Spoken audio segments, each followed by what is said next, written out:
उम्र बढ़ाने वाला पेड़। एक बार तुर्किस्तान के शहंशाह ने बादशाह अकबर की बुद्धि की परीक्षा लेने के मंसूबे से एक पैगाम भेजा। पैगाम कुछ इस तरह था, अकबर शाह, सुना है भारत में एक ऐसा पेड़ है जिसके पत्तों को खाने से उम्र बढ़ जाती है। हमारी गुजारिश है कि हमें उस पेड़ के कुछ पत्ते जरूर भिजवाएं।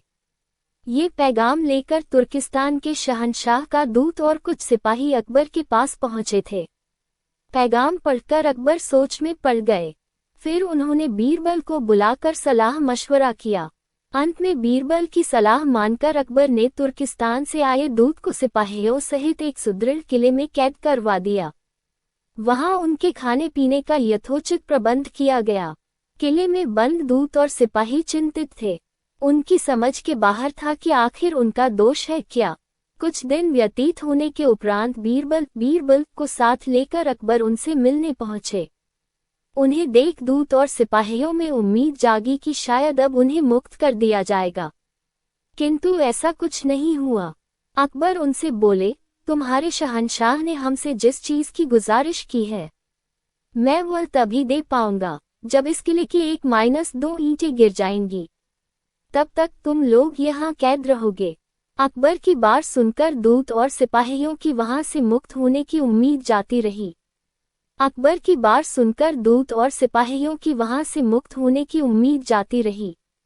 किले से निकलने का कोई रास्ता न देख वे दिन भर ईश्वर की प्रार्थना में लीन रहते। वे ईश्वर से कहते, ईश्वर, हमें इस कैद से मुक्त कराइए। कब तक हम इस तरह यहाँ बंद रहेंगे? हमें अपने देश, अपने परिवार के पास जाना है। तू सर्वस्व है, कुछ चमत्कार कर हमें यहाँ से बाहर निकाल। उनकी इस नित्य प्रार्थना का असर था या प्रकृति उन पर मेहरबान थी। एक दिन उस क्षेत्र में जोर का भूकंप आया। भूकंप से उस सुदृढ़ किले का एक हिस्सा धराशायी हो गया। अकबर को अपनी कही बात याद थी। किले के धराशायी होने की सूचना मिलने पर अकबर ने दूत और सिपाहियों को आजाद करवाकर अपने समक्ष दरबार में हाजिर करवाया। अकबर उन्हें संबोधित करते हुए बोले, तुम्हें तुर्किस्तान के शहंशाह का वह पैगाम याद होगा जिसे लेकर तुम लोग हमारे पास आए थे। अब तो शायद तुम्हें उस पैगाम का जवाब पता चल गया हो। यदि नहीं तो बीरबल तुम्हें उसकी व्याख्या करके देगा। अकबर के इतना कहने के बाद बीरबल अपने स्थान से उठ खड़ा हुआ और कहने लगा, बादशाह अकबर ने एक दूत होते हुए भी आप लोगों को कैद कर लिया था। कहीं न कहीं ये एक प्रकार का जुल्म था। आप लोगों की संख्या मात्र 50 है और देखिए आपकी आह से इतना सुदृढ़ किला धराशायी हो गया। अब सोचिए जिस देश में हजारों लोगों पर जुल्म हो रहा हो, उनकी आह का क्या असर होगा? क्या वहां के बादशाह की उम्र बढ़ेगी?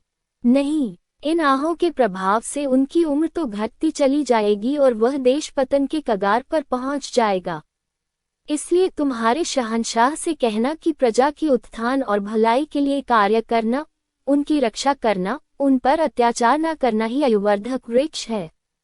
अन्य बातें मिथ्या है। तुर्किस्तान के शहंशाह के दूत और सिपाहियों ने जब तुर्किस्तान पहुंचकर ये बात अपने शहंशाह को बताई तो उनकी आंखें खुल गई। वे अकबर के कायल हो गए। इस तरह बीरबल की अक्लमंदी से अकबर तुर्किस्तान के शहंशाह के द्वार ली गई बुद्धि की परीक्षा में सफल हो सके।